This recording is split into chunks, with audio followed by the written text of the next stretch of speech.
Alright, I know you've been waiting for this one. The NOCO Genius Smart Charger. It's been a lot of hoo-ha about whether or not these things are worth the money, and basically, they have quite a wide range of products, and this 3500 is pretty much the lowest tier that has a battery repair mode on it. And I know a lot of people, they're really interested in like desulfation and battery repair and all that. Probably talk a little more about that later, but that's kind of why I picked this thing up. Everyone wants to know if it's worth it or not, and so I figured I'd buy one and try to get down to the bottom of it. So let's go through this. Alright, so it's 3.5 amps, and this does 6 and 12 volt applications, and it also does a lithium battery, which is kind of rare to find a charger that does that. So I guess once again, if that's something you're doing, you got a lithium battery, then this is pretty much where you're going. Now I will admit that these chargers are fairly pricey, and they're especially pricey for what you're getting. But at the same time, I have to say that this is a very well built charger. I mean, it just seems like it's pretty high quality. You know, it's pretty high quality packaging. The clamps look like they're pretty nice.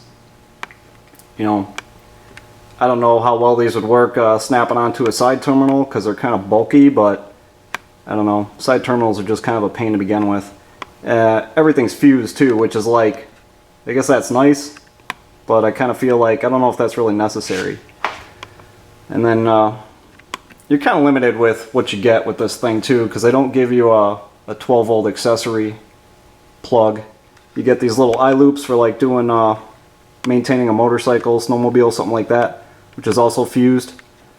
So like if you're looking to charge something with this, getting into using the 12 volt power outlet, you're basically going to have to buy an accessory, and you're going to have to get it from NOCO because they have a pretty unique way that these hook up. And I mean, it's definitely nice, you know, very nice. It's got and even when you disconnect it, there's like the little closure on there, keep it all nice and clean and free from dirt. And the box has got goes into all this, you know, all the great different things this thing can supposedly do.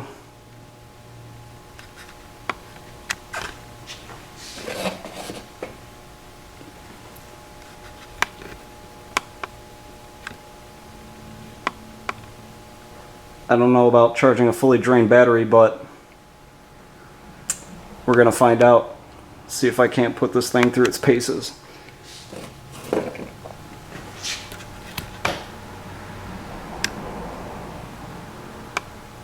And if you're really interested in learning more about this, of course you can hit up their website. They've got a really nice website actually, and does a good job of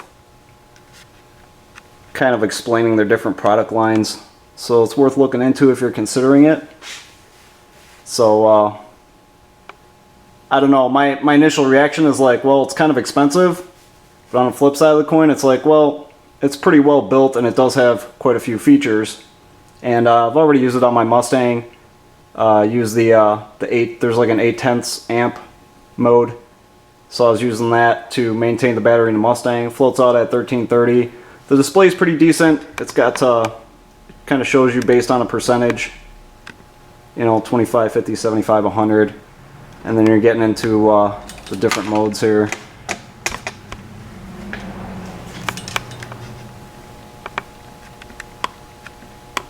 So it's got, you know, your 12 volt normal, and then it has like a cold/AGM setting, and that will be at 3.5 amps. Then you move into the 8/10 of an amp, which also has a normal and a cold/AGM mode.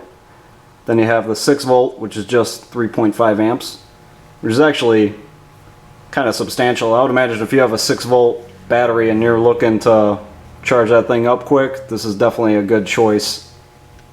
And then you've got the 12 volt lithium. and then the highly coveted repair mode.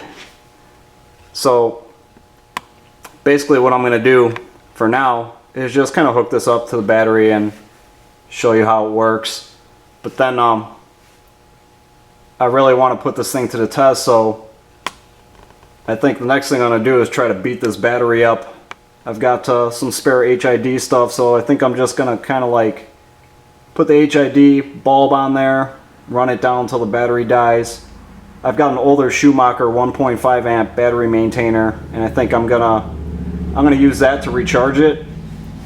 And basically I'm using that because it doesn't have any kind of a desulfation mode that I'm aware of. It's an older model, so this was before the whole desulfation thing kicked in. So I'm planning on just charging and discharging this battery several times, and I might even discharge it and let it sit, who knows, like maybe a week or something. Because basically the big problem I have is I really don't have any bad batteries laying around that I could really put to the test. I'm kind of trying to find one. I knew a guy who had one, and then he ended up leaving the shop, so I'm not going to be able to grab a battery from him, but that would have been great because it sounded like this battery had been discharged for years. So hopefully maybe I can find something like that. But in the meantime, like I said, I'm basically just going to beat this battery up as much as I can and do some load testing, and then see if this the repair mode really makes any kind of a difference. And I mean, to me, you know, that's a big topic, like this whole repair mode thing. And my best advice on that right now is, like, if you're in the market for a battery that, you know, just buy a battery. You know, getting into this like desulfation thing, it seems like the money you would spend on buying a charger that's gonna quote unquote repair your battery, I mean, you're probably better off spending that money on a new battery and just kind of starting fresh. I mean, every battery has a service life, and it's only going to last so long. So, but I don't know, maybe this thing really has some capabilities. We'll put that to the test. But like I said, that's just kind of my take on it. It's like, if you're really in question of your battery, maybe you should take the money that you would have spent on, you know, a more expensive battery charger that's supposedly going to fix your battery. Just take that money and buy a new battery. I think you're going to be better off in the end. But like I said, we'll try putting this thing to the test. So let me hook this up for you and show you how it works. Alright, I got the leads hooked up. Plug it in.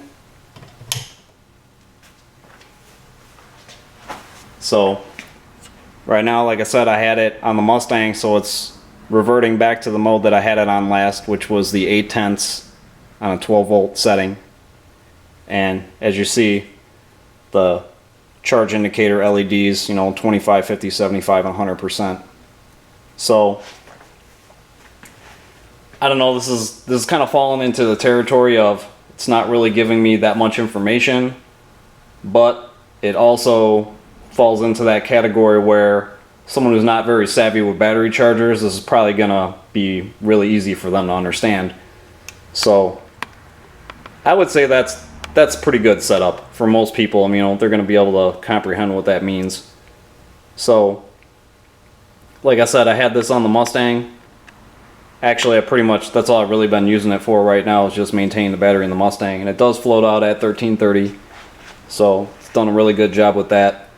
And just kind of thinking about it, like, I think I actually kind of prefer the 8/10 to a 1.5 or whatever. I mean, I don't think there's that much difference, but it just seems like, you know, 8/10 is really all you need to maintain something. So that's pretty cool. And I mean, this thing's 3.5 amps as well. So if you need to throw a charge on something, you know, 3.5 isn't that monster of a charge, but it's definitely better than a 1.5 or 1 amp. So it's falling into the category of being fairly versatile as well. And so, like I said, I mean, I'm kind of on the fence with this thing. It's like, yeah, it seems like it's a pretty well-built product, you know, the fuses and all that kind of stuff, and the connections are nice, and I mean, it seems like it's very well thought out, very well put together. But at the same time, I'm kind of like, is it really worth the money? And it's almost one of those things where, like, oh, I've got, you know, some awesome Porsche or some exotic car or whatever, you know, it's like, well, at that point in time, you don't mind dropping the money on something like this. So I guess it really depends on your income level, your budget, and you know, your charging needs too. I mean, I think it's definitely a good charger, like the amperage selections, and then especially getting into the side of being lithium, like I haven't seen too many lithium chargers. I mean, I'm not really scoping them out either, so taking that into consideration, lithium's really not on my radar. I haven't really dealt with it, but like I said, I mean, obviously this is a good way to go if that's what you're trying to do. You got a lithium battery you're looking to take care of, then this could be a good route to go. So, like I said, I mean, so far so good. Seems kind of pricey, but at the same time, I'm kind of on the fence as to what I think of that. So we'll see. Like I said, I'll try to do a little more testing on this, get a little more in depth. But I mean, it's basically, you know, it's a smart charger. It's fully automatic. It's going to float. It's got the, you know, reverse polarity light there if you hook it up backwards and all that good stuff. So we'll see what happens.